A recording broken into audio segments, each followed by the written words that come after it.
Savez-vous envers qui ne pas faire preuve de gentillesse, même si on vous a appris à être gentil avec tout le monde? À un certain âge, votre temps, votre énergie et votre tranquillité ne sont plus des choses à distribuer librement à quiconque en veut une part. Plus on vieillit, plus on réalise que la gentillesse n'est pas toujours un cadeau, elle peut être un piège. Il y a des gens qui prospèrent grâce à votre générosité, votre patience, votre silence.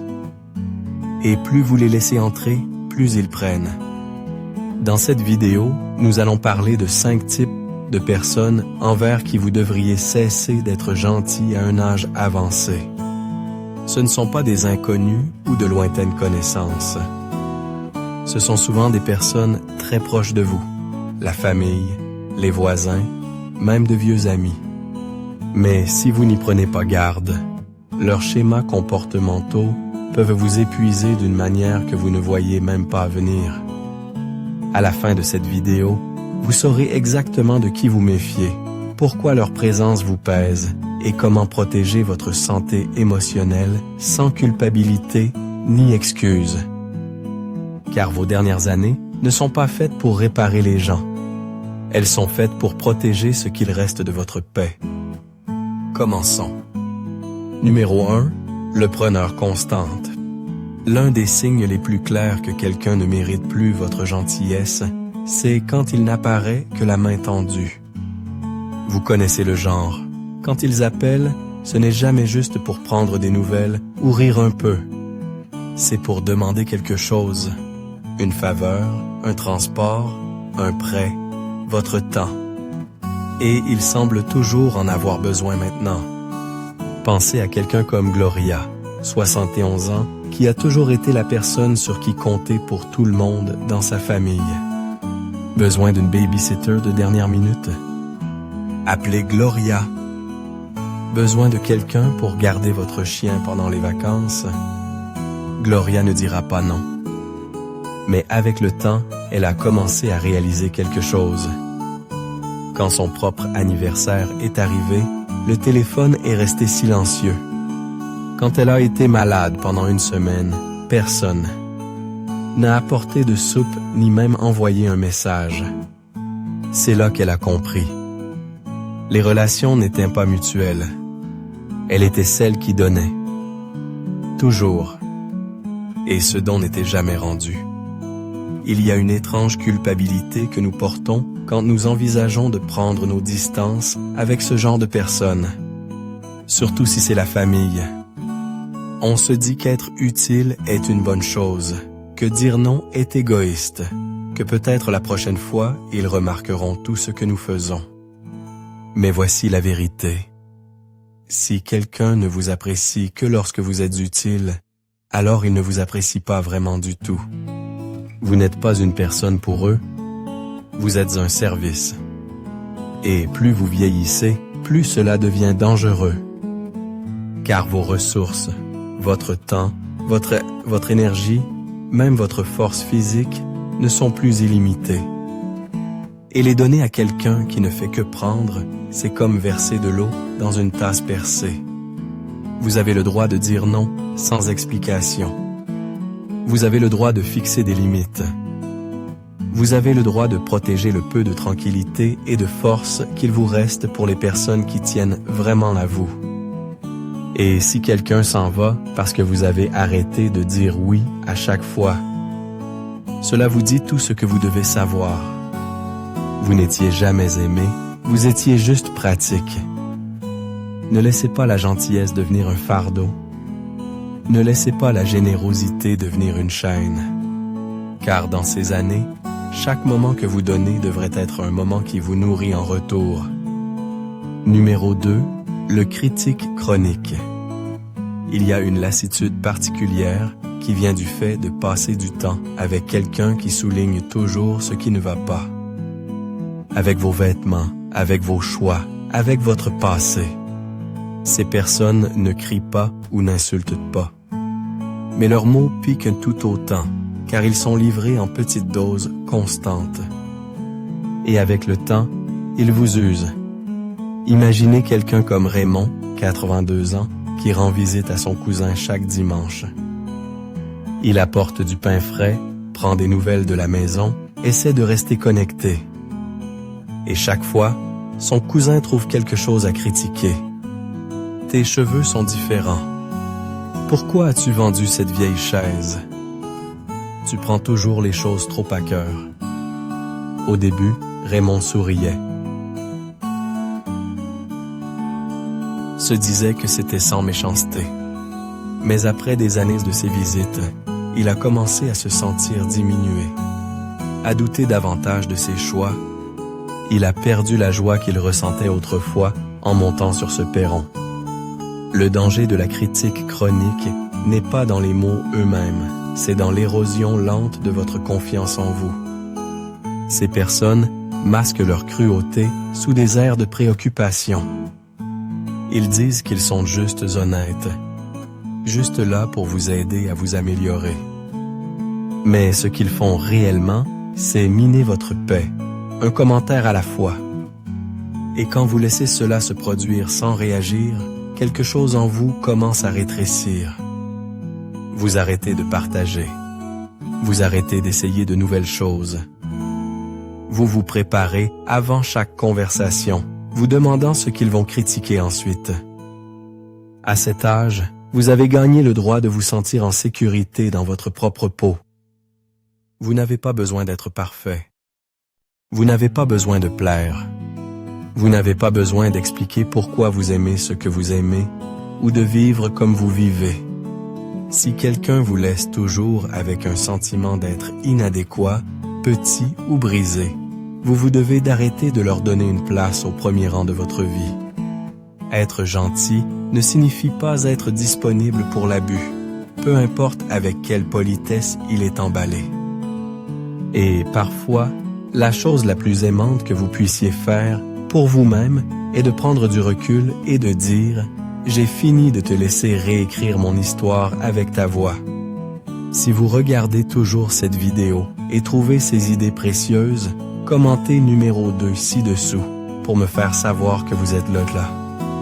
Numéro 3. Celui qui culpabilise. Il y a un poids, lourd qui accompagne le fait d'être avec quelqu'un qui sait comment tordre chaque situation pour vous faire sentir comme le méchant. Il ne crie pas. Il ne se dispute pas. Il vous regarde simplement d'une certaine manière, laisse tasser tomber quelques mots soigneusement choisis, et soudain, vous vous demandez si vous n'en avez pas fait assez, si vous êtes assez bien, si vous leur avez manqué de quelque façon. Ce sont ceux qui culpabilisent. Et ils peuvent être parmi les personnes les plus épuisantes à garder dans votre vie, surtout en vieillissant. Prenez Margaret, 69 ans, qui vit seule et essaie de rester impliquée dans la vie de sa famille élargie. Sa nièce n'appelle que lorsqu'elle a besoin d'une faveur. Et quand Margaret dit non, même gentiment, elle obtient le silence. Ou pire, des commentaires comme « Je suppose que je pensais juste que la famille serait là pour moi ». Margaret ne dit pas non par méchanceté. Elle est fatiguée. Elle protège son temps. Mais la culpabilité s'en moque. Elle se faufile et s'assoit à côté d'elle toute la soirée, murmurant que peut-être elle est vraiment égoïste. Ce qui rend les culpabilisateurs si difficiles, c'est qu'ils utilisent souvent vos meilleures qualités contre vous. Votre loyauté, votre empathie, votre sens du devoir. Ils vous font sentir que prendre du recul est un acte de cruauté, alors qu'en réalité, c'est la seule façon de survivre. Et avec le temps, leur manipulation émotionnelle peut devenir un schéma difficile à repérer, jusqu'à ce que vous remarquiez que vous vous excusez constamment, que vous vous justifiez sans cesse, que vous donnez constamment plus que ce avec quoi vous êtes à l'aise, juste pour éviter cette froideur qui suit toute limite que vous essayez de poser. Voici la vérité. Vous ne devez votre paix à personne. Vous n'avez pas à expliquer chaque non. Vous n'avez pas à échanger votre confort contre leur approbation temporaire. Si quelqu'un ne peut pas vous aimer, à moins que vous ne vous pliez en 4 pour eux, ce n'est pas de l'amour. C'est un levier, et vous n'êtes pas un outil. Vous n'êtes pas le gardien des blessures émotionnelles de quelqu'un d'autre, juste parce que vous êtes plus âgé et que vous avez plus de temps. Votre cœur n'est pas un paillasson. Et la culpabilité ne devrait jamais être le prix à payer pour dire ce dont vous avez besoin. La prochaine fois que quelqu'un essaie de vous culpabiliser pour avoir tracé une ligne, que ce soit votre signal, non pas de céder, mais de reculer encore plus. Parce que la paix n'est pas quelque chose que l'on demande. C'est quelque chose que l'on protège. Numéro 4. Le compétiteur secret. Tous les ennemis ne montrent pas leur visage. Certains portant un sourire offrent des mots gentils et prétendent même vous encourager. Mais en dessous, quelque chose d'autre mijote. Une compétition silencieuse et persistante. Ce sont les compétiteurs secrets. Des gens qui ne veulent pas seulement réussir, mais qui veulent s'assurer que vous ne brillez pas trop fort à côté d'eux. Vous connaissez peut-être quelqu'un comme Helen, 76 ans, qui a rejoint un cours d'art local après des années à mettre sa créativité en attente. Elle était nerveuse mais fière d'elle de se lancer à nouveau. Son amie de longue date, Judy, l'a rejointe aussi, disant qu'elle voulait la soutenir. Mais semaine après semaine, Judy trouvait des moyens subtils de la rabaisser. Ta pièce est intéressante, très audacieuse pour ton âge. Ou j'adore l'aspect insouciant de la tienne. Je suppose que la technique n'est pas tout. En surface, c'était amical. Mais pour Helen, cela érodait sa confiance, jusqu'à ce qu'elle commence à se demander si elle avait sa place là-bas. Les compétiteurs secrets n'attaquent pas directement. Ils utilisent la comparaison comme un scalpel, silencieux, tranchant et difficile à tracer. Ils semblent toujours avoir une histoire légèrement meilleure, un voyage plus excitant, un compliment plus grand de quelqu'un que vous connaissez tous les deux. Et quand vous êtes avec eux, vous ne vous sentez jamais pleinement célébré, juste toléré. Au pire, minimisé. Le danger ici n'est pas seulement ce qu'ils disent, c'est comment cela vous fait rétrécir. Vous arrêtez de partager vos victoires.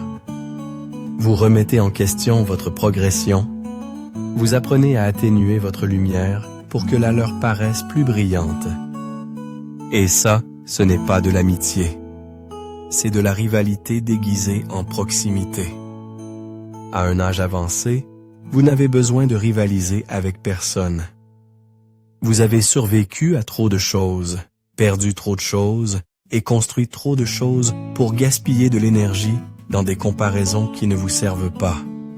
Si quelqu'un autour de vous ne peut pas applaudir quand vous gagnez, ou ne peut l'applaudir plus fort que lorsqu'il vous a surpassé, reculez.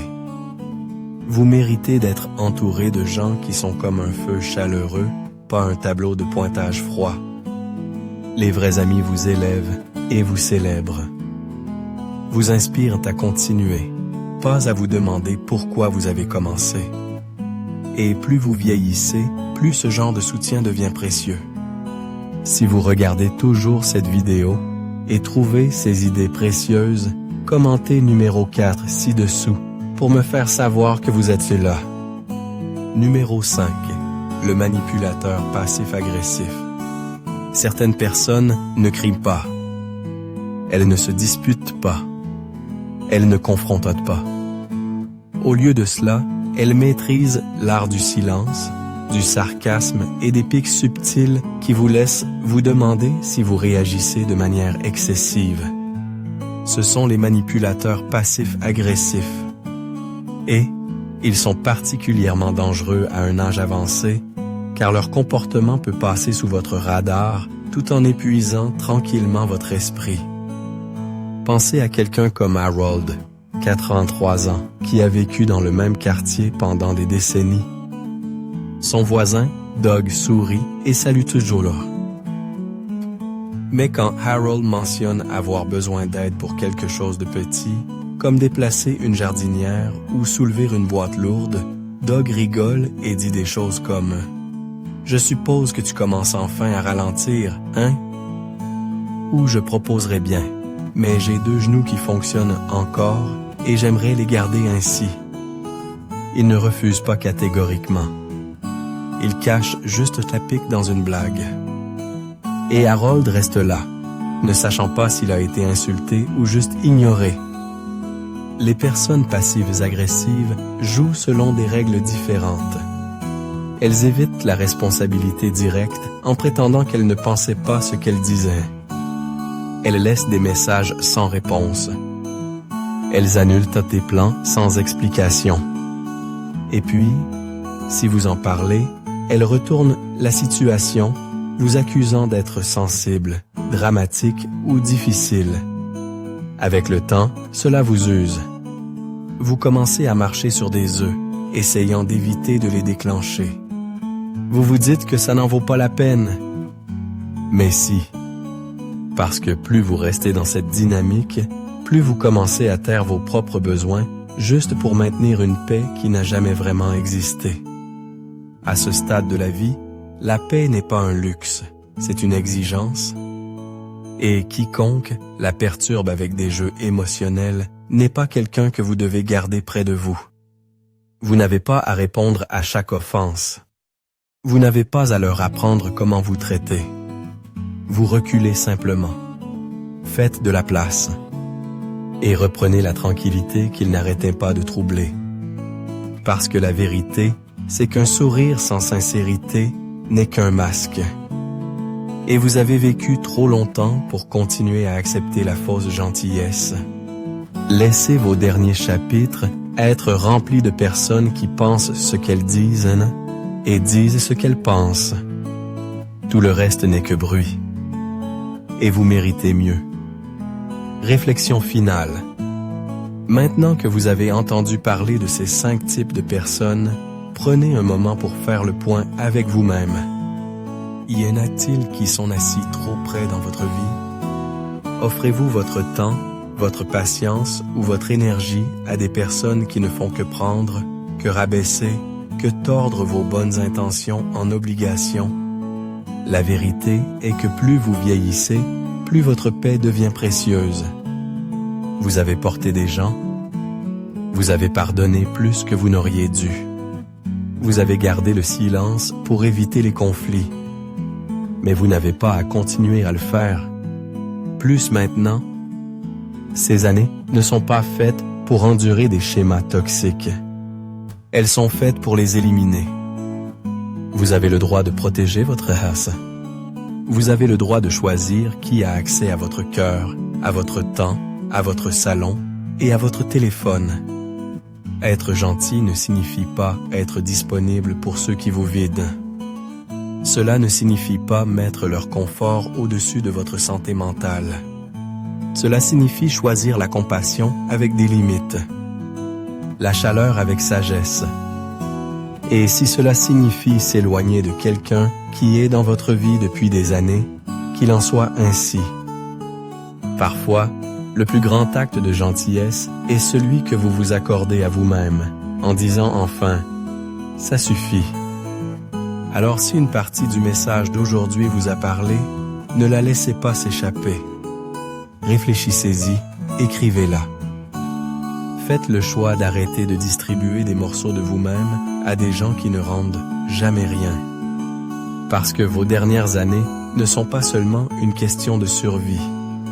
Elles sont faites pour guérir, grandir et vous entourer de personnes qui vous voient vraiment. Et cela commence par laisser partir ceux qui ne l'ont jamais fait. Merci de nous avoir rejoints aujourd'hui. Nous aimerions avoir de vos nouvelles. Laissez un commentaire ci-dessous et partagez une chose que vous avez apprise aujourd'hui et comment vous comptez l'utiliser dans votre vie. Vos pensées sont importantes pour nous, alors n'hésitez pas à les partager. Lire vos commentaires nous motive et nous encourage grandement. Si vous avez apprécié cette vidéo et l'avez trouvée utile, merci de liker, de vous abonner et de partager. Votre soutien nous aide à continuer de créer du contenu de qualité pour vous informer et vous inspirer. Merci d'avoir regardé et nous avons hâte de vous retrouver dans la prochaine vidéo.